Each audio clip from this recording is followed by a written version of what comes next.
excited today to have Constantine here to give us a talk. I don't actually know much about this guy, but I might have done a PhD with him. Constantine is a full professor at the Electrical and Computer Engineering Department in University of Austin. He's broadly interested in machine learning and decision-making, as well as many application areas, including energy networks, transportation networks, wireless networks, what else? Social networks. He has many awards, including the world's greatest advisor, as well as a number of other awards that are not as important, like the Career Award. And one thing I can tell you is that he has a band, and he did play one of those things in his background. And I have many, many other great things to say about Constantine, but that would probably take more than an hour. So instead, we will hear what Constantine has to say about maximum likelihood estimators and EM algorithms. Well, Yudong has never been either that nice to me or that funny. So I see that you've really blossomed in your new home, Yudong. Thank you, everyone else, for taking such good care of him. It's really great. It's really great to be here. I wish I could be there in person. I've actually never been to Cornell, even though I know so many of you. So this is a story I'm really excited to tell. It's my latest work in this area. But it's a story that goes back actually to collaboration with Yudong about five or six years ago.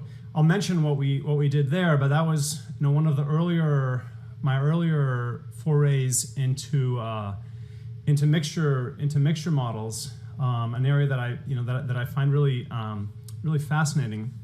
But most of the results that I'll be talking about today are in collaboration with Zhongyao Quan, who's a PhD student currently at UT.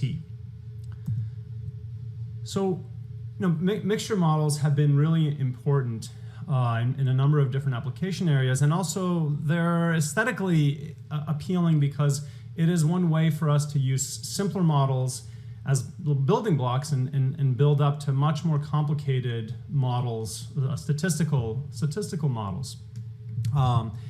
And we think about doing this in a number of different ways, and addition is or superposition is one way that we build up to complicated models, and many of you here and also myself, I've been interested in these kinds of problems. So following this paradigm, we've had lots of work, we meaning the community, of problems like sparse plus block sparse, modeling multitask learning, or low rank plus sparse, or low rank plus sparse plus column sparse, and so on. So this has been really a successful paradigm, and one that to a large extent has been treated using ideas from convexity.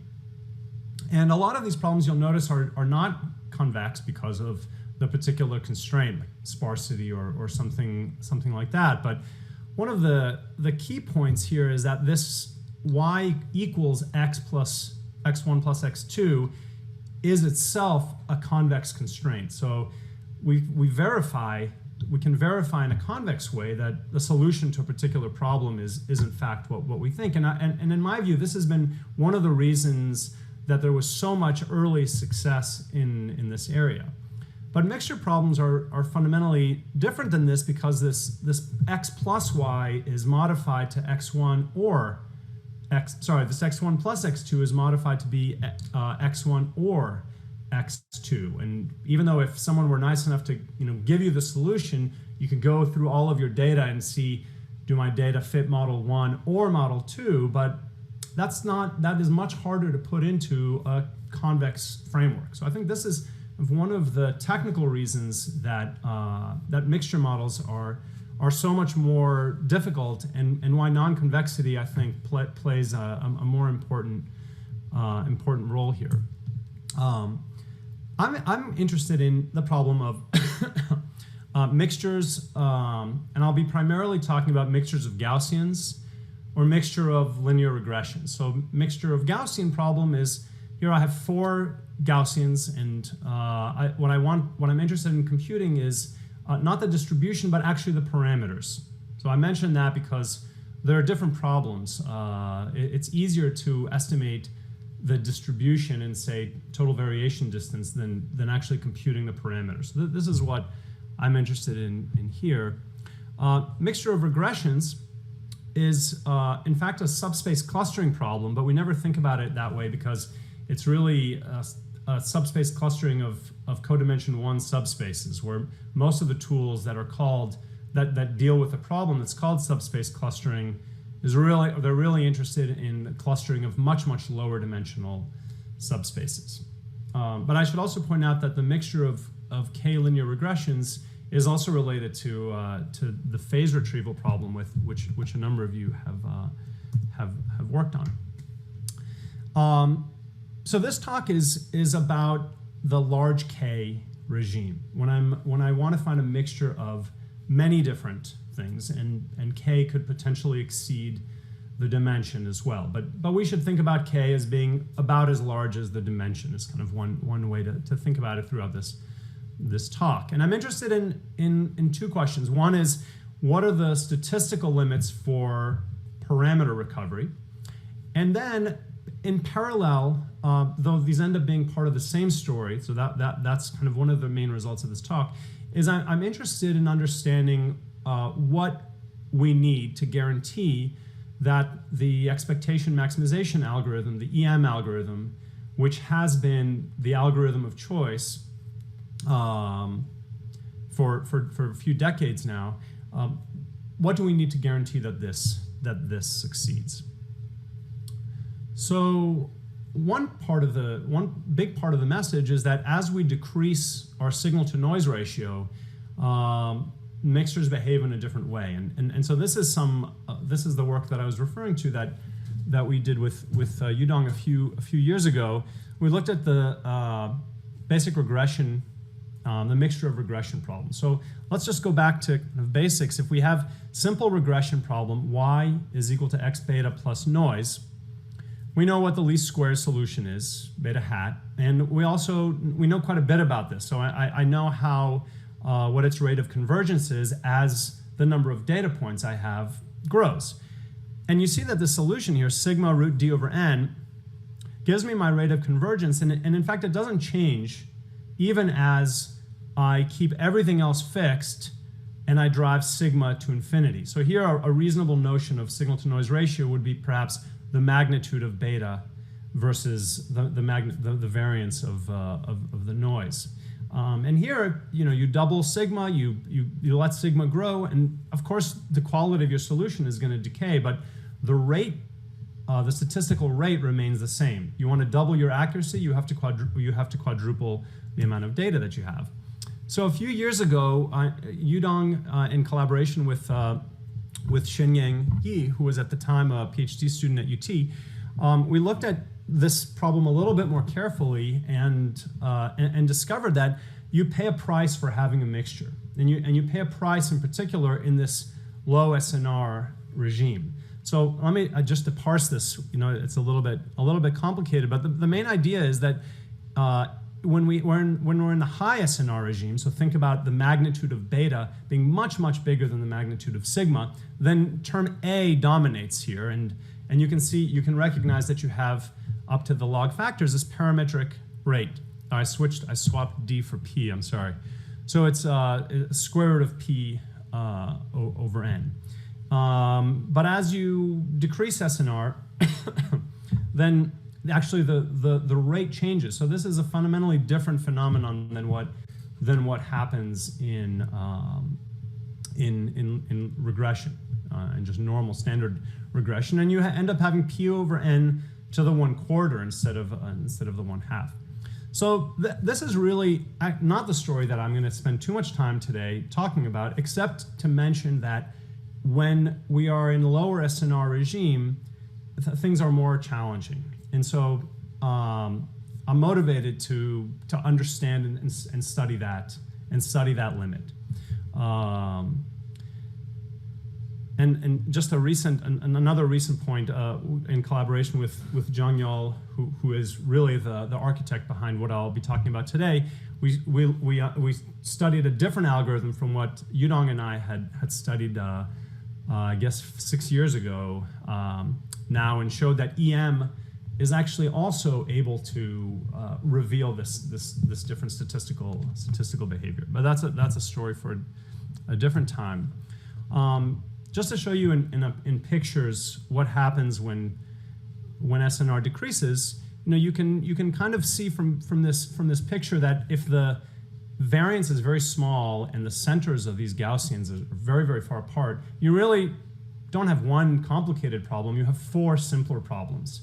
You never have spillover from one into the other, and that is basically what is going to change when I go from high SNR to low SNR and decrease my SNR. Here, the fundamental challenge is when I'm trying to come up with my estimate of what the mean parameters are. Unavoidably there are going to be some points whose label I can't tell. I can't tell which point came from which center, and coming up with and trying to control this ends up being the key. So we'll tell this story, but let me first back up a little bit and give you a bit of perspective of what we know about Gaussian mixtures in particular. I'm in part also telling the story of mixtures of linear regression, but in part because we know more about Gaussian mixtures and also because they're easier to draw. I may talk a little bit more about Gaussian mixtures. So what this blue axis is saying is parametrizing is the distance between the means. So you want to be farther on the right. The farther on the right you are, the easier life is for you. Here again, you can think about the variance as just being 1. So signal to noise ratio is the ratio between the distance of the means and the variance. So let's just only think about one of those parameters. So when I'm far out to the right, things are easier for me. My Gaussians are far apart. And when I'm far at the left, then things are much more difficult. So there have been negative results starting from, I guess, over a decade now, due to Moitra and Valiant, and then also Hart and Price in 15, showing that if you have order 1 separation between your means, the variance here, just think about it as being 1. So when you have order 1 separation between your means, you can't avoid this exponential complexity, sample complexity. And then more recently, Heinrich and Kahn showed that also the statistical rate that you get is not going to be the parametric rate of n to the minus 1 over 2, but it actually is going to go down considerably, n to the minus 1 over k. Now on the other side, on the far right of this chart, Sanjay Dasgupta in '99 looked at big separation, and that actually was even though now that I present that I'm kind of focusing on this regime, maybe this seems like it will be easy, but actually this was the first work in '99 that showed that you could recover the parameters of a mixture of Gaussians, and in fact you could do it with an EM-like algorithm. And then this was improved to, again, I'm switching between K and D, but we can think about these as being roughly the same. K to the 1 over 4 by Van Paula and Wang, using an algorithm that uses polynomial samples and is a polynomial time algorithm, but is not EM. Okay, so here are emerging the 2 different sides of the story that I'm interested in. I want to know, how close to this line can we be? What is the sample complexity? What is the statistical rate that we get by any efficient or any sample efficient algorithm? I'm not going to be talking too much about computational complexity, but at the same time, I'm interested in what EM achieves. So as of 04, we know that we can get to K to the 1/4, but EM is still, when EM succeeds, it's still stuck here. So there is this gap.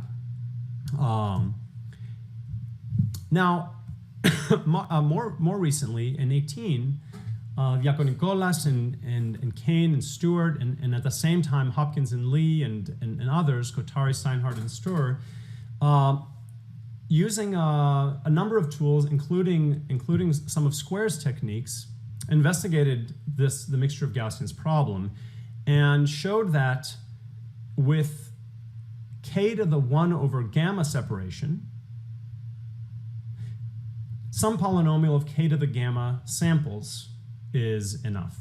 This is also an algorithmic result in the sense that this is computational complexity as well, but I'll just say samples because that's what I'm focused on. So that means that you can beat this line. You can get closer and closer to this regime here, and you're going to pay an increasing price in your sample complexity here as you move to the left, and then you can see that if you want to actually get to this root log k, not even O of 1, you're already going to require more than super polynomial sample complexity.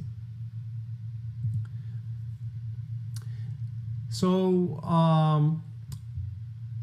in 2017, Regev and Vijayaraghavan showed that this line here is actually fundamental in the sense that if you are to the left of this line, not even order 1, but if you're to the left of this line, you can hope for polynomial sample complexity. And they did that just by exhibiting two distributions that are close in total variation distance, but their parametric distance, in parametric distance, they're far apart. So that this result is not about a particular approach or algorithm. It's just saying that we really can hope to be sample efficient, meaning a polynomial number of samples in this space over here. And at the same time, they showed that if you are to the right of this line, then you actually can succeed with a polynomial number of samples. So that means polynomial in the dimension, and polynomial in k, and polynomial in 1 over epsilon. So basically, this line, according to this paper, defined what is when we can hope to learn the parameters in a sample efficient way. So that was a big advance. And then another small, another part of the story was back to EM. This is the same year, in 2017, Yan, Yin, and Sarkar showed that EM succeeds when you have square root of k separation. Okay, so what we know so far, the story so far, is that EM will succeed in this region to the right of square root of k. And when I say succeed, I should be clear, I mean when initialized well, it succeeds. So as I'll mention in a few slides, it's also known that we really can't hope for global convergence of an iterative algorithm like EM because there are non-spurious local minima to this problem. So actually, Yudong has studied this considerably in the last year or so. And he can tell you more about that. And then on the other side, for a non-EM algorithm, we know that as long as we're to the right of this line, we need some polynomial of k and d in 1 over epsilon. So what this story that I'm going to tell you about today is resolving two of these gaps. So we're interested in this line.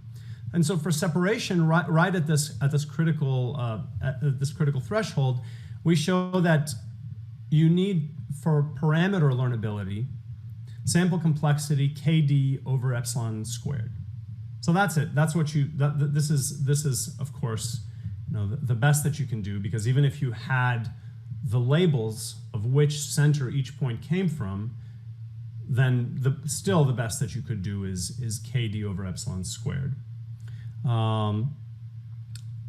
So So in other words, this improves the results of Regevin and Vijay-Raghavan from polynomial in K and D and 1 over epsilon to what the information theoretic limit is. And then we also show that, so this is why these are part of the same story, that actually EM is the algorithm that can provide this guarantee for you. So EM is what will accomplish this. And also, we achieve minimax rates, and these are the parametric rates. So this is pretty much the story. And as we'll see, it's really the kind of the key to what made these results possible, compared to, for example, why EM was only known to converge at square root of K, or why we were forced in this work to have something like a polynomial in K and D, is really just exploiting properties of high-dimensional sub-Gaussian distributions, actually Gaussian distributions in this case. So this is basically the story. Okay, so let me pause now. I've kind of told you the punchline of the talk, and I'm going to tell you the model and how we're looking at it. So I think this is pretty standard, but just to have it all on slides here. So I'm drawing samples from this distribution D, and D is, as is written here, this mixture of K, capital K, distributions P. Now, I'm primarily thinking about this as P being either a mixture, either Gaussian distribution or linear regressions. Most of our results, or the roadmap that our work details, will work as long as P is a log concave distribution. But in order to get specific results of what separation you need, we need to exploit some specific properties of P. So for the most part, I'll be focusing on those two cases where P is either a Gaussian or a linear regression. And again, the goal is to estimate the centers of the Gaussian, or the betas for the linear regression.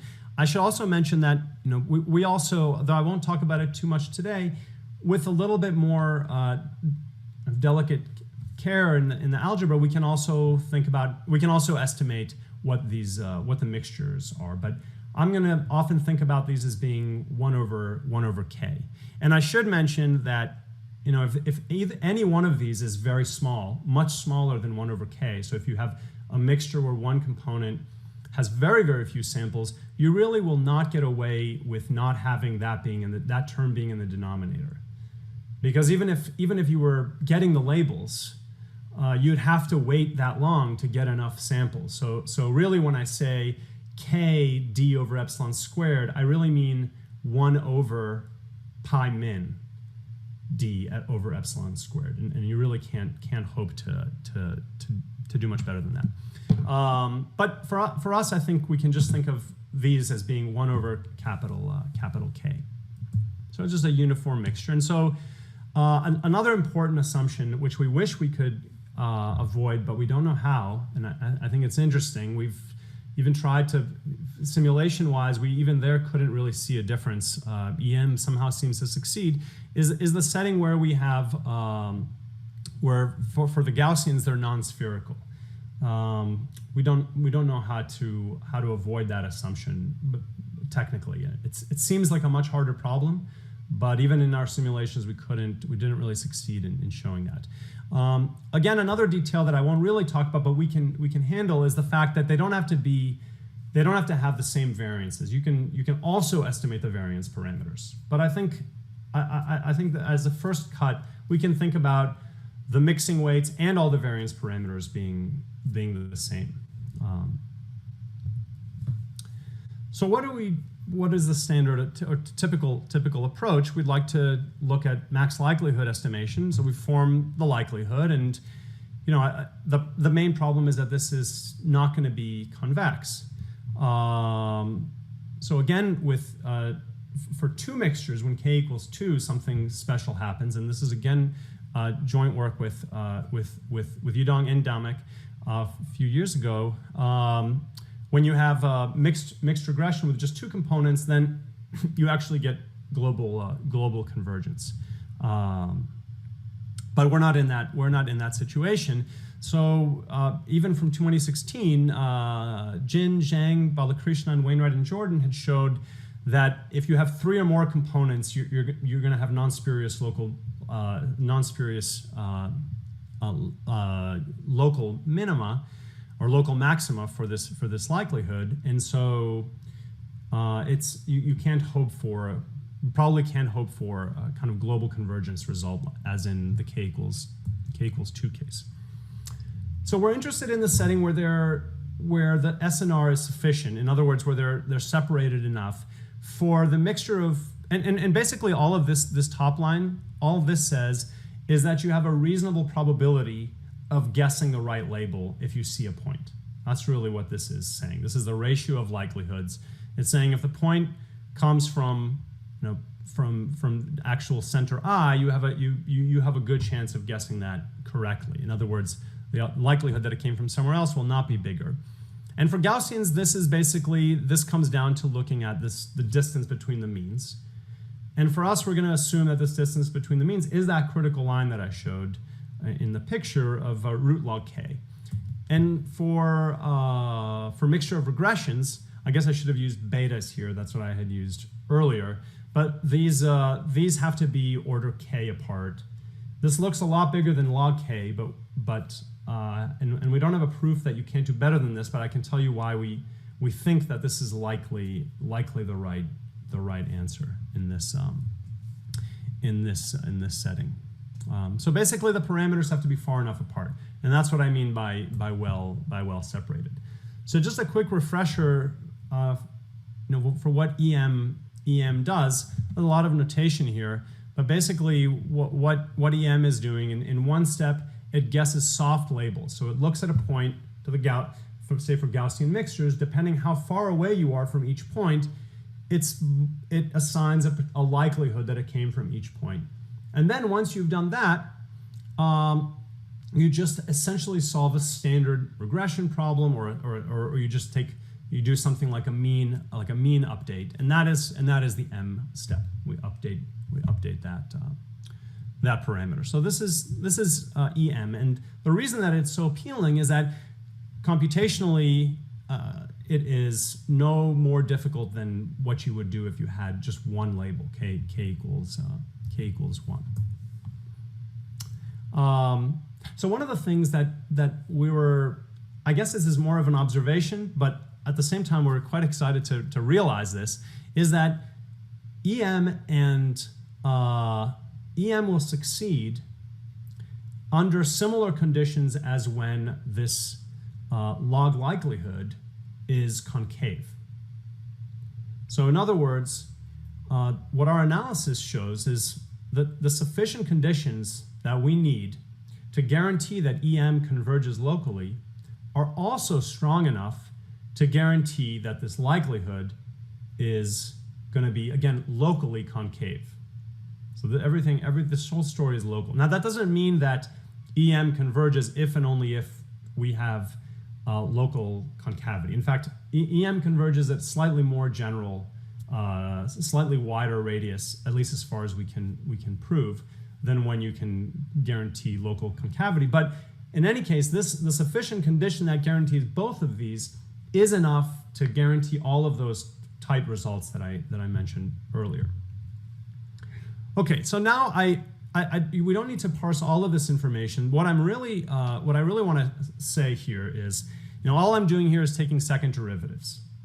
And so I just want to point to the kind of terms that we expect to see in the Hessian.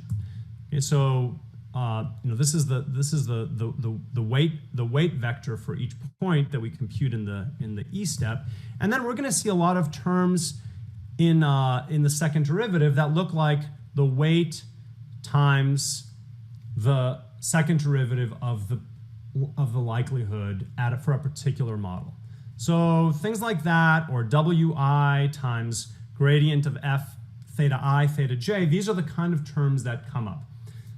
so I need to show this so that I can show you that the Hessian is going to be concave, but we're not going to really need to do much algebra with these, right now, or at least I don't plan to put you through that in this talk.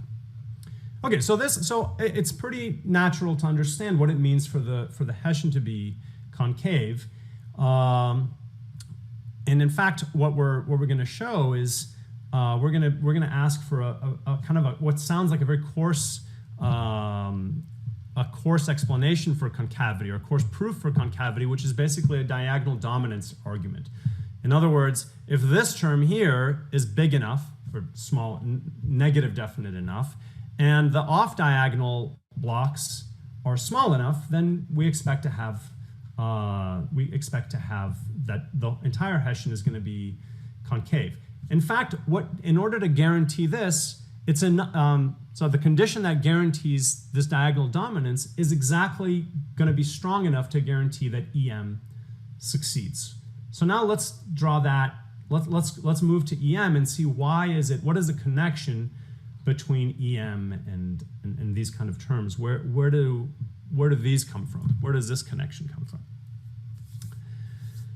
So part of in my view at least, kind of exciting story, or when I summarize in my mind the flurry of work that came out of the frenzy around compressed sensing and sparsity and low rank and all of these problems, is this understanding of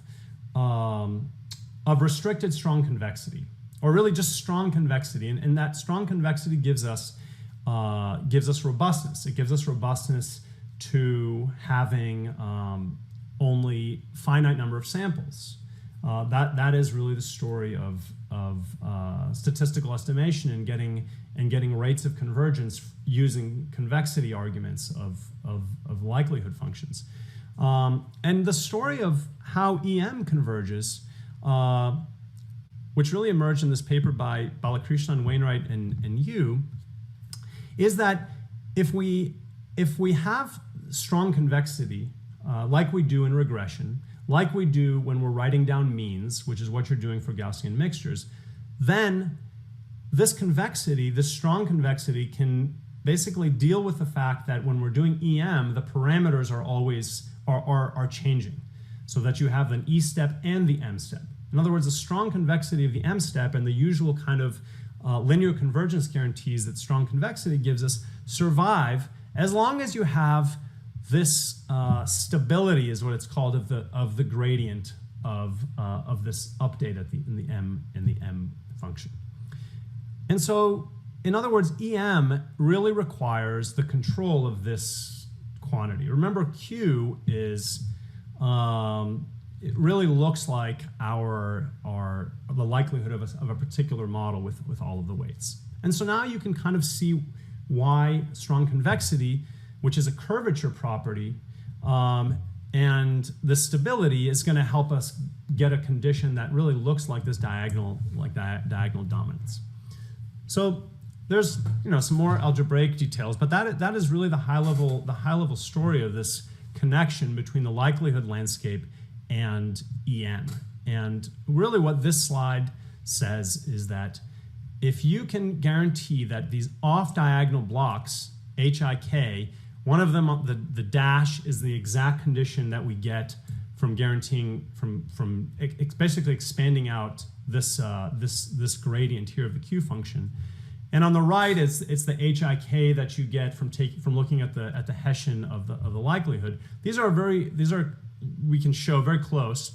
And so if this diagonal dominance is really one and the same argument for showing that the Hessian is concave, or that equivalently it turns out that not equivalently, but also implies that EM converges. This is basically the picture. So it's this diagonal dominance that we can show holds and gives the results for both of these results at once. So there's two parts, at this point. We need to understand why this separation in the mixture model, whether it's Gaussian or a regression, in the population model gives us diagonal dominance. And then also what happens when we transition to the finite samples. And so the idea is, back to one of the earlier pictures I showed you, trying to get a handle on how often one of the points from theta k star ends up being closer to a different center. And therefore we would have to charge this basically to theta I star when we're computing our m step. The weights would be wrong. So what I would call, at least at first level, a good event is when points that come from theta k star are very close to theta k star. And a bad event is when something like this happens. Now, this is a kind of an obvious point from this picture, but in a way it is the key to the analysis, which is that a bad event is not just a large variance event, but it's a large variance event in the right direction. And it's really just looking at this a little bit carefully, which makes the complete difference between this work and all of the other attempts to characterize the performance of EM for mixture models, or to get rates, statistical rates, or tight sample complexity bounds. So as an example, we could say, well, what is a bad event? Let me just say that I need the separation to be bigger than the noise, and then I'll never have one of these bad events if this happens. So that would be one way, certainly one way to do it. But what would that basically imply? This is where this root k comes from. So those early results that I mentioned that get root k guarantees for EM essentially are saying that. But really we can, I could do better at drawing, but I hope this conveys the main point. Okay, so what is this saying? It's saying that when I'm generating a point from theta k star, do I really care if it has a big variance in this direction? I really don't care. What I don't want is it to point very close to one of the other centers. That's all that's really bad for me. Or that's one of the things that's bad. And then also, at any given point, I have my estimate of what the center is.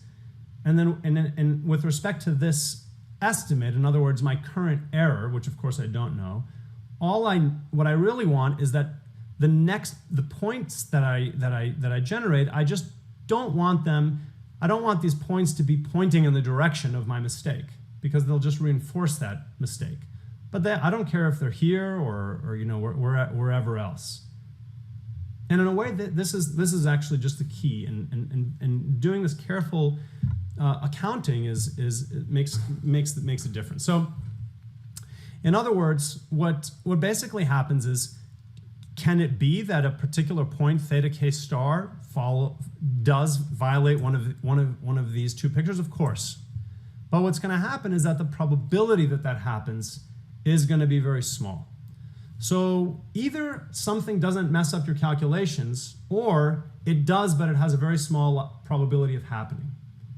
And so by separating those two events, we can get a much better result. And essentially, this HIK, which is the off-diagonal blocks, are the probability that you have one of these bad events of spillover from I to K or K to I, etc. And so then, rather than this looking like square root of the distance, which is the variance of the noise, it looks much smaller. And so if you have a relationship like this, then you can see that you can now afford to let theta I and theta k be much closer together than the square root than the square root of the dimension. And this is essentially where this root log k is coming from. So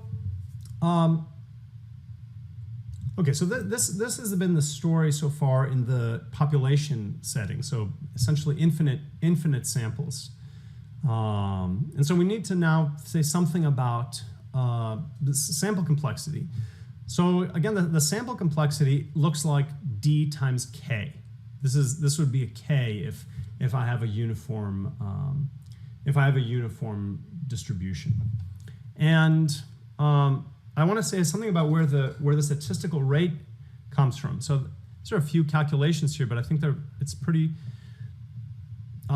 simple to walk through and see what these are. So what do we want? I want to know how. Okay, so what we know so far is that EM is going to converge to the finite sample optimal solution, which is theta n star, and I want to know how close is theta n star to theta star as a function of n. And basically we can get this by just looking at what is one step of the finite sample EM procedure get us if we start at the actual solution. In other words, if I started theta star, what does this operator mn of theta star, how far does it get me? And by triangle inequality, this is where this first inequality comes from, and this second inequality is basically for some alpha less than 1 is the expression of the fact that EM converges at a linear rate, because this is where EM is going for finite samples, and wherever you started it's going to shrink. It's going to shrink that. That's linear convergence. And then just rearranging these terms, we get that. Looking at how much. Sorry, I see a question. I don't know if I should interrupt. So just interrupt. For your previous argument, did you need to worry about the configuration of the centers, or because it seems like worry about the configuration, but you do have to assume that every center pairwise is at a particular distance, but you don't have to worry about how they're arranged. Yeah, thanks. So by rearranging, basically trying to understand how far away one step of EM is going to move you, that helps exactly give this rate. So let's look at this question of how far is one step of EM taking us. And the reason I'm pointing to this is that this is one other element, or maybe the next technical key that helps us get the right rates here. Okay, so here's again what the previous slide is saying, that if you want to control the statistical rate, just due to this triangle inequality, what you need to do is start your EM algorithm at the solution and see how far away it takes you. We know it's going to take you far away because you have finite samples, so it's going to take you somewhere. And let's see how bad it is. And what is EM really doing? It's doing some kind of averaging according to the weights that you have. So it basically is going to produce something like this. It looks at the finite samples xi, it looks at their weights, and this is where it will take you. So I need to bound this. And so one thought is I could just bound this with, I know that everything in sight is Gaussian, so I could just bound this with Gaussian concentration. But this isn't going to be enough, because when you look at terms like something that wasn't generated from theta 1 star, say something that came from the second term, this is going to inevitably have a term that looks like theta 2 minus theta 1 or theta 3 minus theta 1. So these terms inside could be quite big. So we need something, some different idea to control this. And again, so bear with me for 1 second. I know I'm throwing some additional notation, but basically what we want to do is something very similar in spirit, conceptually, to the idea that I said before of seeing, is an event that screws up my computation, how likely is it that I'm going to see such an event? And so the technical tool that we use here is really a glorified union bound, though I didn't see it anywhere in this particular format, and actually we found that it's been really, really useful for us. So basically the idea is the following. If you have any disjoint events that partition your space, you can look at the expectation, you can look at the norm of your random variable conditioned on it falls on that event. And for us, I want to think about this x as being this whole term here. And so what this basically says is that if you have events, disjoint events like this, and this is how big they are. This is our sub-Gaussian norm. Then if you have these n IID samples, and I want to control how far they are from their mean, they're essentially the way that I can bound them is this. And what this allows me to do, ni, is the number of events that fall into A1 or A2 or A3, etc. And this is again allowing me to break apart how bad an event is, if AI is very big, and how many events, how many x's fall into that event. So in our case, how we use this is that we need to just very carefully define these A's to be events that don't mess up the calculation and events that do, and more or less these are this spillover from one component to the other. And then we show that if the impact is big, it's a very rare event that happens. And if the impact is, if there's many of them that happen, it probably is that the impact is small. And these are things that can be made precise, but just using this kind of a little bit more delicate, more or less union-bound type argument is what really made the difference in our work on both the mixture of linear regressions and the Gaussian compared to the prior art that was available.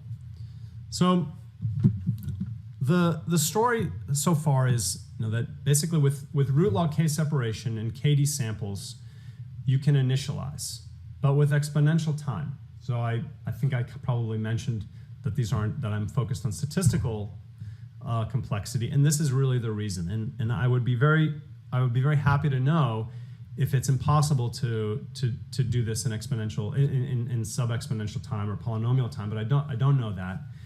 It seems based on works of Jaakko Nicolas and Daniel Kane and others that it is hard to do that, but we don't know that, and it would be nice to know that. But so in any case, the positive result is that you can initialize statistically with a small number of samples, and that EM can boost an order 1 initialization to basically an arbitrary precision initialization with KD over epsilon squared samples.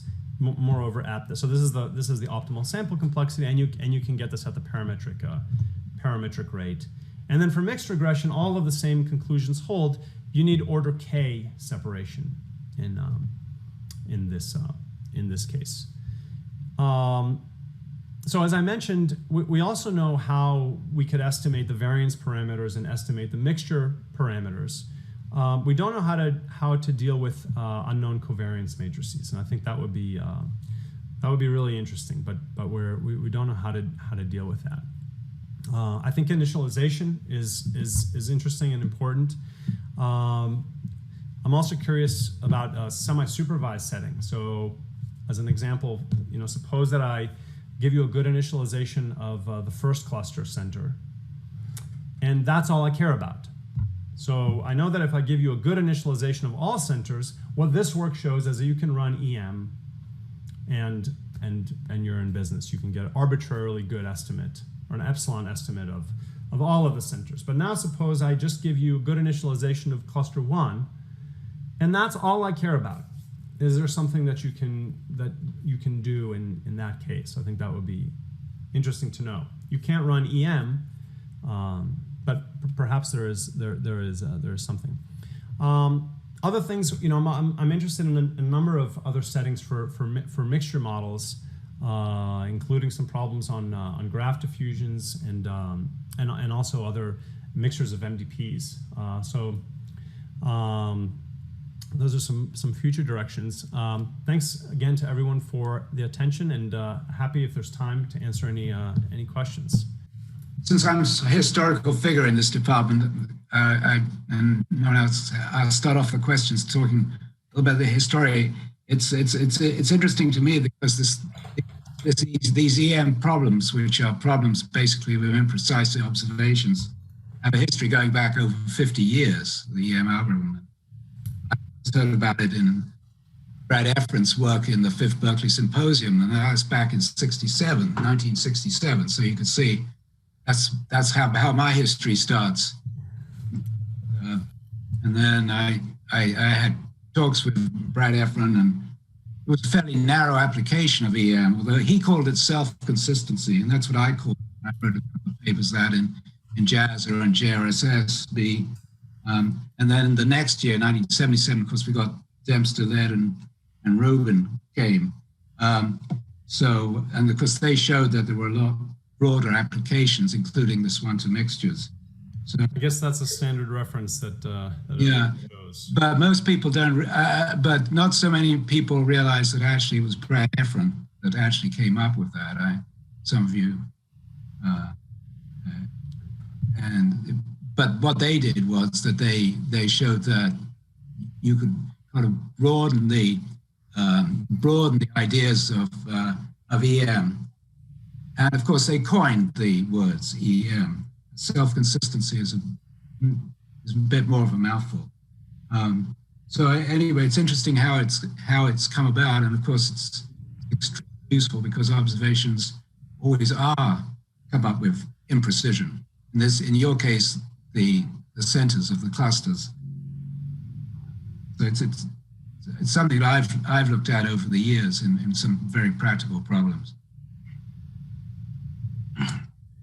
Thank you for that. That's very interesting to know. The way that at least I learned EM is always starting from the likelihood function and the observation that because of where the log is and where the sum is, it's not convex. Is that consistent with the historical development of? Was that an initial observation, or was it a more algorithmic development or idea of like this is a way that we could build an estimator?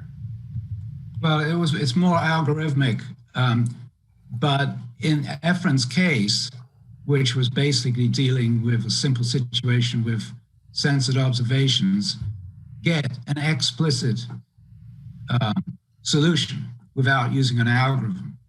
But he showed that using this EM algorithm, you came up with that answer, and then posed, well, the maximum likelihood.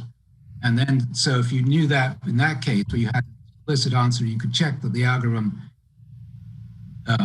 converged to that explicit solution, then it must be good in other situations too. And in a couple of publications afterwards, I showed that that was true in certain situations. And then there's Dempster, Led, and Rubin who come along after that and showed it's in fact a viable algorithm to use in a great many type of situations where you have imprecision in your observations. That's just history. I could say the rest is history, but of course, when the dimensions get bigger and bigger, there are lots and lots of computational problems. Mm-hmm. Could I ask something, please, about I guess the tie to large deviations theory, because it seems like the argument is somehow that you want to be able to identify the center to which some point belongs, or if you can't do that, to not have too many such points that kind of screw up the estimation.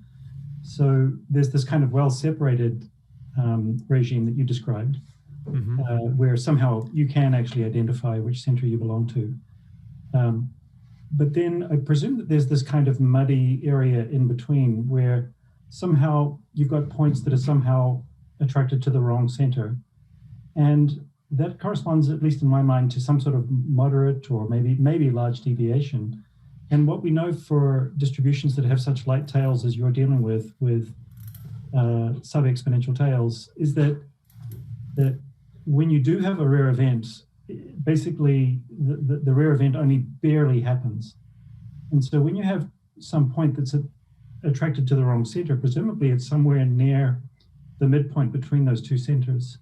Does that kind of thing play a role in your analysis, or is that something where I'm heading off in the wrong direction? I think that's interesting. So the centers are going to be much closer together than the typical magnitude of the noise. Because if the noise has constant variance in every dimension, then the distance of a point from its center is going to be much bigger than the distance between two centers. So if we could visualize the balls, they would be very, very much overlapping.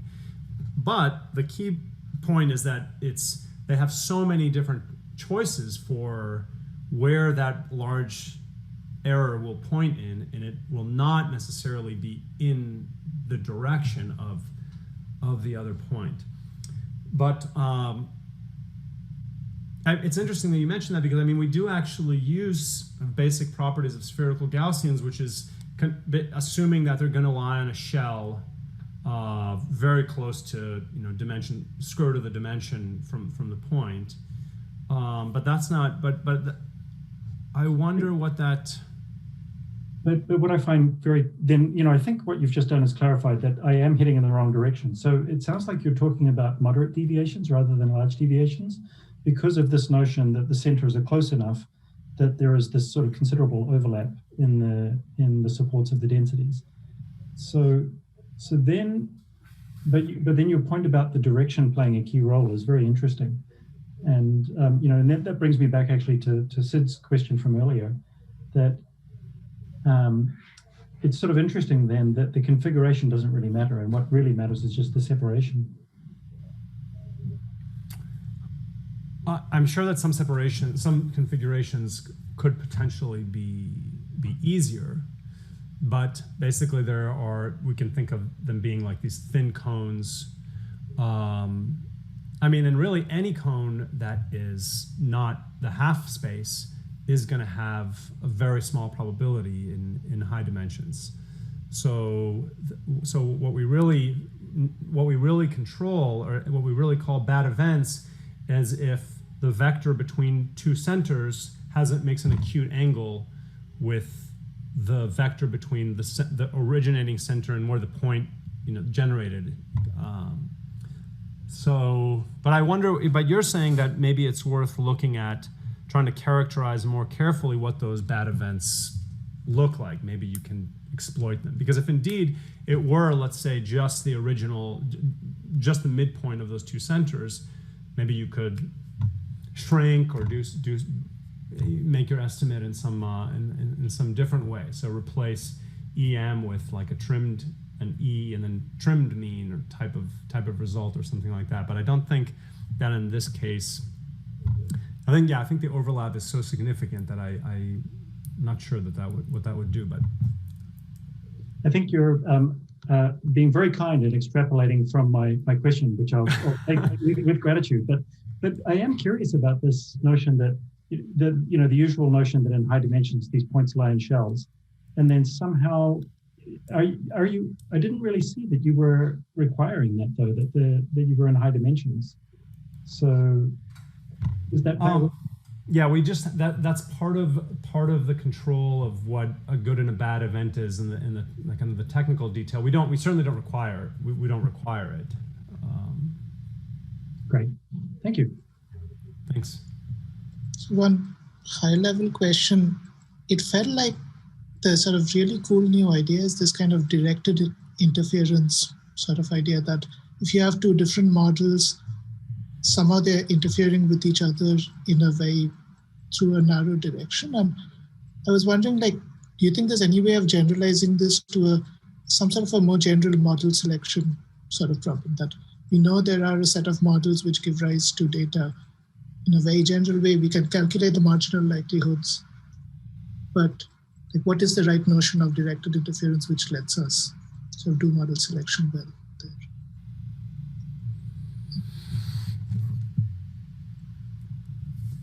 I have to parse your question, Sid. Sorry, it wasn't a very good question. So, but no, I guess it seemed that, like, so how much was the Gaussian really critical versus this idea that models interfere with each other along like very narrow corridors in a certain sense, and that?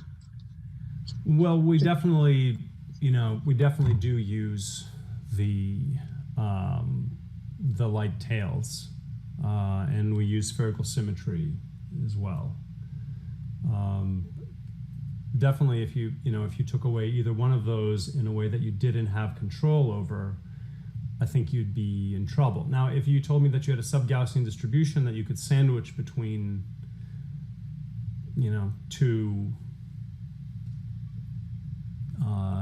two different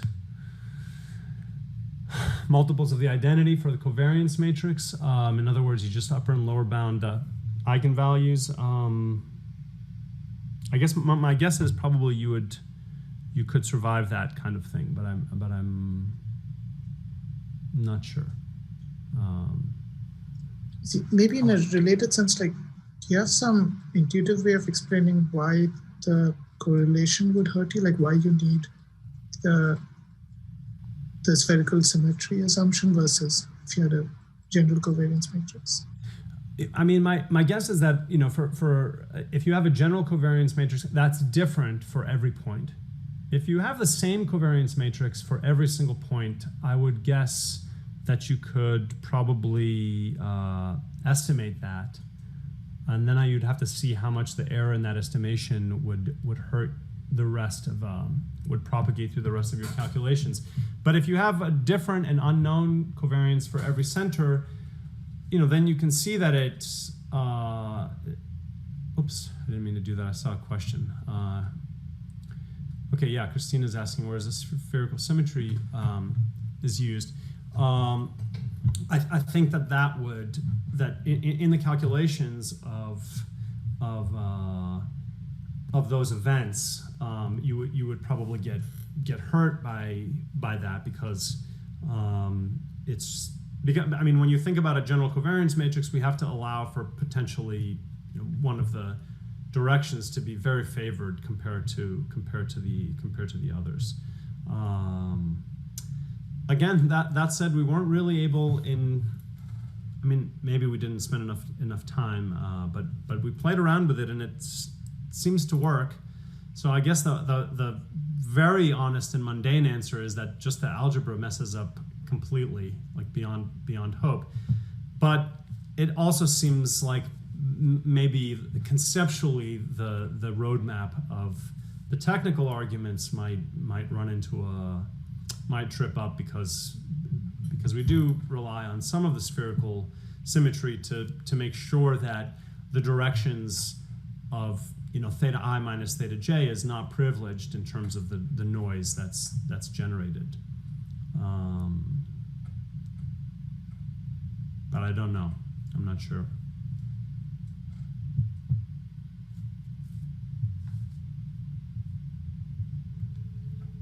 All right, I guess we can stop here. Constantine might be happy to stay a little bit, but feel free to leave then. Thanks a lot, Constantine. Thanks, everyone. I really appreciate your comments.